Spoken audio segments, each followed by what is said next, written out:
میرے نبی کریم صلی اللہ علیہ وسلم نے فرمایا، بخاری شریف میں فرمایا، من کان یؤمن باللہ والیوم الآخر فلیکرم ضیفہ، جو اللہ پر اور آخرت پر ایمان لاتا ہے اسے چاہیے کہ اپنے مہمان کی عزت کرے۔ اس بات کو آپ نے سمجھنا ہے، ایک ہوتا ہے ایمان اور ایک ہوتا ہے کردار، ایک ہوتا ہے ایمان، ایک ہوتا ہے عمل۔ میرے نبی پاک صلی اللہ تعالی، حالانکہ مہمان نوازی عمل ہے، لیکن اس عمل کو حضور نے ایمان کے ساتھ جوڑ دیا ہے۔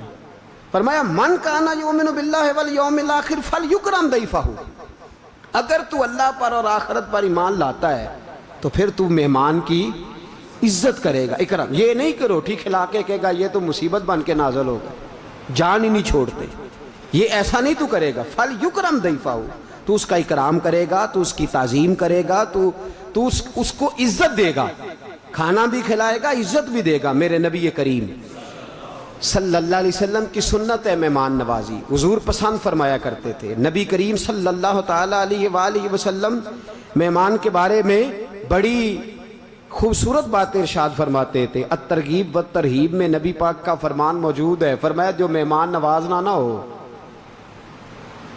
مشکل سی بات ہے پر ہے حضور کی حدیث۔ میرے نبی پاک نے فرمایا جو مہمان نوازنا نہ ہو، سمجھو اس کے اندر کوئی خیر بھی نہیں، کچھ بھی نہیں، وہ صفر ہے۔ جو مہمان نواز نہیں، بہرحال وہ کچھ بھی نہیں۔ حضرت عبداللہ ابن عمر فرمایا کرتے تھے اگر تو کسی کے گھر مہمان جائے اور بغیر کھائے پیے آ جائے تو سمجھ لینا میں قبرستان سے ہو کے آیا ہوں۔ کیا حال چال ہے؟ اور پھر سناؤ، اور پھر رستہ ٹھیک ہو گیا، سب ٹھیک ہے؟ کیسے ٹھیک ہو سکتا ہے؟ نبی پاک نے فرمایا ہے کہ سفر عذاب کا ٹکڑا ہے۔ اچھا جی، اور پھر سنائیں، اور پھر سنائیں۔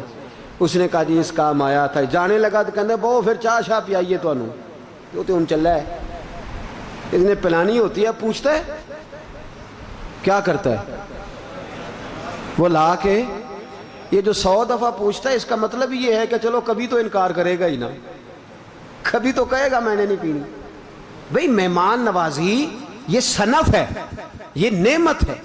اور پھر حضرت شاہ عبد الحق محدث دہلوی اور امام غزالی دونوں کا مشترکہ فرمان میں پڑھ رہا تھا، وہ فرماتے ہیں جو تو گھر میں روٹی کھائے گا نا بچوں کے ساتھ بیٹھ کے، اس کا اللہ حساب لے گا، لیکن تیرے دسترخوان سے جو مہمان کھا جائیں گے اس کا اللہ حساب نہیں لے گا۔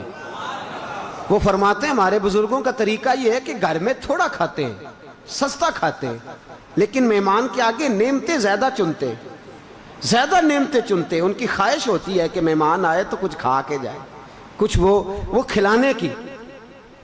اب جو حدیث سنانے لگا ہوں یہ آپ کو خوش کر دے گی کہ مہمان نوازی اصل میں ہوتی کس طرح ہے۔ دنیا آوے تے کھا کھا جاوے تے راضی ہووے بھلا، فصلاں میں کن تے کنکاں ٹہ کن تے ہووے بخت سولا، دنیا آوے تے کھا کھا جاوے تے راضی ہووے بھلا۔ یہ ہوتا کس طرح سے ہے؟ اللہ اکبر۔ میرے نبی پاک صلی اللہ علیہ وسلم نے فرمایا جب تیرے گھر کی طرف مہمان چلتا ہے نا، ویسے رزق بانٹنے کی ڈیوٹی اور فرشتوں کی ہے، حضرت جبریل کی ڈیوٹی نہیں۔ لیکن جب تیرے گھر کی طرف، میں کنز المال کی حدیث عرض کر رہا ہوں، حضرت ابو ہریرہ رضی اللہ تعالیٰ عنہ حدیث کے راوی ہیں، فرماتے ہیں جب مہمان تیرے گھر کی طرف چلتا ہے نا تو اللہ کریم حضرت جبریل کو دوڑاتے ہیں، فرماتے ہیں مہمان کے جانے سے پہلے پہلے اس کا رزق فلانے بندے کے گھر میں پہنچا دے، جاتے نہیں، جانے سے پہلے رزق پہنچا دے۔ آمنہ کے معصوم صاحبزادے کیا بات ارشاد فرما گئے، کریم رسول کے میٹھے لفظ۔ حضرت ابو ہریرہ رو پڑتے حدیث سناتے، نبی پاک نے فرمایا جب تیری حویلی میں، تیری بیٹھک میں، تیرے ڈرائنگ روم میں، تیرے ڈیرے پہ، تیری خانقاہ پہ مہمان آتا ہے، فرمایا وہ تیرا رزق کھا کے نہیں جاتا، اس کے لیے تو اللہ پہلے بھیج دیتا ہے، وہ رزق اپنا کھا کے جاتا ہے، اور جب تیرے دروازے سے اٹھ کے جاتا ہے تو اللہ تیری بخشش فرما دیتا ہے۔ وہ رزق اپنا کھا کے گیا ہے، تیرا نہیں، اس لیے کہ اللہ نے حضرت جبریل کی بدل کے ڈیوٹی دی، فرمایا مہمان کے جانے سے پہلے پہنچا کے آ۔ دسترخوان وسیع ہونا چاہیے، ہمارے بزرگوں کے طریقے ہیں۔ دیکھیں نا نبی پاک صلی اللہ تعالیٰ علیہ وسلم نے ارشاد فرمایا، حضور سید عالم صلی اللہ تعالیٰ علیہ وسلم کا طریقہ کیا ہے؟ مہمان نوازی کے بارے میں حضور کا طریقہ، مسجد بنائی ہے تو حضور نے ساتھ چبوترا بنایا اصحاب صفا کا، 70 مہمان ہر وقت موجود رہتے تھے۔ کتنے؟ تسی نہ رکھیا جی نے، ہاں نہ تے کرو نا، کتنے؟ کس وقت؟ ہر وقت۔ اور حضور کی اور صحابہ کی ڈیوٹی تھی لنگر پہنچانا، اصحاب صفا۔ حضرت ابو طلحہ انصاری کے باغ میں کھجوریں پا گئی تو حضور نے فرمایا مجھے کیا فائدہ، میرے مہمانوں کو تو نے پہنچائی کوئی نہیں، گھر نہیں میرے مہمانوں کو۔ یہ طالب علم حضور کے مہمان ہوتے، 70 کے قریب اصحاب صفا ہیں، اور جو مہمان آتا تھا وہ بھی ان کے ساتھ رہتا تھا۔ تو حضرت ابو طلحہ انصاری فرماتے ہیں میں گیا نہیں، میرے باغ میں انگور اور کھجوریں پکی ہوئی تھی تو میں مہمانوں کو لینے نہیں گیا کہ چلو آ جاؤ طالب علم بھیجو لنگر لے آئیں، گیا نہیں، بلکہ میں نے رسی لی اور اصحاب صفا کا جہاں چبوترا تھا وہاں میں نے رسی باندھ دی، اور روزانہ سویرے میں تازے خوشے انگوروں کے اور کھجوروں کے توڑتا، رسی سے لٹکا دیتا۔ جو مصطفیٰ کا مہمان آتا وہ آتا جاتا، کھاتا جاتا اور نبی پاک کا شکریہ ادا کرتا جاتا۔ دنیا آوے تے کھا جاوے تے راضی ہوئے واللہ۔ عزیزو یہ لطف ہے، یہ پیار ہے، یہ محبت ہے، اور خدا کے بندے کہاں سمیٹ کے لے جائے گا۔ دیکھیں نا حبیب پاک صلی اللہ، اور پھر حضور کا انداز کیا ہے، ہر بندے کی خاطرداری، ہر بندے کی۔ حضرت عائشہ صدیقہ فرماتی ہیں ایک بندے کے بارے میں حضور نے ذکر فرمایا کہ اخلاقی طور پہ اچھا نہیں، یہ بات آپ نے ضرور یاد رکھنی ہے۔ حضور نے ذکر فرمایا کہ بندہ صحیح نہیں، میں نے سنا حضور نے، اور بائی نیم بائی قبیلہ، اس کا قبیلہ علاقہ بتا، فرمایا ٹھیک نہیں بندہ۔ سید عالم صلی اللہ علیہ وسلم نے بائی نیم بتایا، لیکن جب وہ آیا نا کچھ دن پہلے اس کا ذکر ہوا، اور حضور علیہ السلام نے فرمایا اسے صحیح ہونا چاہیے، یہ اخلاقی کمزوریاں ہیں، اصلاح کے لیے حضور نے فرمایا۔ فرماتے ہیں جب وہ آیا تو نبی پاک نے کھڑے ہو کے استقبال فرمایا۔ حضرت عائشہ صدیقہ فرماتی ہیں قرضہ اٹھا کے حضرت بلال قرضہ لے کے آئے اور نبی پاک نے کھانا رکھا سامنے، اعلیٰ قسم کی غذائیں چنی، اٹھ کے گیا تو اللہ کے رسول اس کی سواری تک اسے چھوڑنے گئے۔ توجہ ہے آپ کی؟ سواری تک حضور چھوڑنے بھی گئے، کھانا بھی کھلایا، استقبال بھی کیا، اور چھوڑنے بھی سواری تک گئے۔ تو اما عائشہ صدیقہ فرماتی ہیں میں نے حضور سے پوچھ لیا، حضور آپ نے کہا تھا کہ بندہ صحیح نہیں، جاگ رہے ہیں آپ لوگ؟ بندہ ٹھیک ہے تو حضور اتنا زیادہ آپ نے اکرام فرمایا ہے، تو نبی پاک نے فرمایا وہ ٹھیک نہیں تو وہ اس کا کردار ہے، اور جو میں نے کیا ہے وہ میرا کردار ہے۔ وہ اگر درست نہیں تو وہ معاملہ اس کے ساتھ ہے، یعنی یہ نہیں کہ مہمان با اخلاق ہو، با مروت ہو، با وقار ہو، اچھا ہی ہو۔ تو رسول کریم صلی اللہ علیہ وسلم نے فرمایا ہم اپنے لب و لہجے کے مطابق، اپنے انداز کے مطابق اس کا اکرام۔ ہاں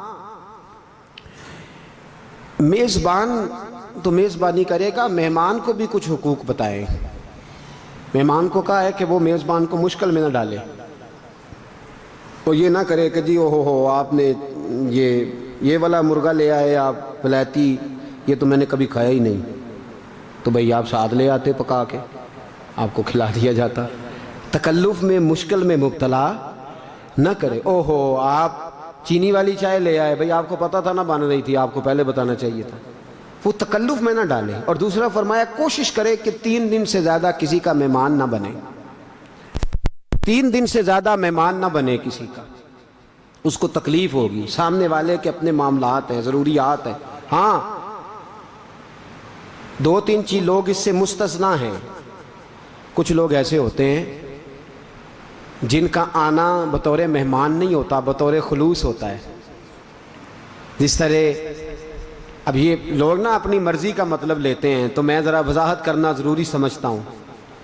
کوئی بھائی جا کے بہن کو نا حدیث سنا دے کہ 3 دن سے زیادہ مہمان نہیں بننا چاہیے، بہنیں مہمان نہیں ہوتی، بیٹیوں کا حصہ ہوتا ہے باپ کی جائیداد میں۔ یہ وہاں نہ لکھ دیں جا کے کہ چھٹیاں ہو گئی ہیں تو تم آ ہی گئے ہو، وہ مہمان نہیں ہوتی، کا گھر ہوتا ہے۔ لوگ اپنی مرضی کی جا کے بیان کرتے ہیں نا چیزیں، یہ میں وضاحت کر رہا ہوں۔ تو نبی پاک صلی اللہ علیہ وسلم نے میزبان کو یہ حکم دیا، حضور نے فرمایا کہ ایک دن پرتکلف کھانا کھلاؤ مہمان کو۔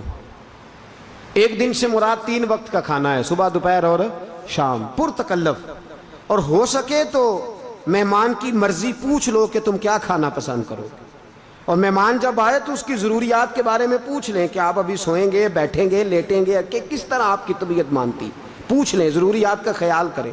اور ایک دن پرتکلف کھانا، اور اپنی گنجائش میں رہ کے جو اس وقت آپ کے پاس ہے اس کے اندر رہ کے پرتکلف کھانا ایک دن کھلائیں، اور 2 دن جو بعد کے ہیں، 3 دن مہمان ہے وہ آپ، جو اگلے 2 دن ہے وہ جو روٹین میں گھر میں پکتا ہے وہ لا کے مہمان کے آگے رکھیں، اور چوتھے دن اگر مہمان رہے تو میرے نبی نے فرمایا 3 دن وہ تیرا مہمان تھا، چوتھے دن بھی اگر تو اسے کھلائے گا تو اللہ تجھے صدقہ کرنے کا ثواب عطا فرمائے گا، چوتھے دن بھی اگر تو اس کو کھلائے گا تو رب کریم تجھے صدقہ کرنے کا ثواب عطا فرمائے گا۔ میرے رسول کریم صلی اللہ تعالی علیہ وآلہ وسلم نے ارشاد فرمایا، جو شخص نماز قائم کرے، رمضان کے روزے رکھے، تیسرا فرمایا حج فرض ہونے پر فوراً ادا کر لے۔ کتنی چیزیں ہو گئی جی؟ پہلے نمبر پہ نماز پابندی سے پڑھے، زکوٰۃ صحیح ادا کرے، اور رمضان جب حج فرض ہو جائے تو فوراً، اور چوتھے نمبر پہ فرمایا مہمان جب بھی اس کے گھر جائے خوش ہو کے آئے۔ یہ بندہ جب قیامت کے دن اللہ کی بارگاہ میں جائے گا تو اللہ جنت کے سارے دروازے کھول دے گا، جس دروازے سے دل کرے داخل ہو جائے۔ مہمان نوازی نعمت ہے، مہمان نوازی اللہ کا فضل ہے۔ جب آپ کے گھر میں مہمان آئے تو آپ کا سینہ، دل، چہرہ کشادہ ہونا چاہیے، کھلا ہوا ہونا چاہیے۔ کھانے کی خواہشات کم کریں اور کھلانے کی خواہشات زیادہ بنا دیں۔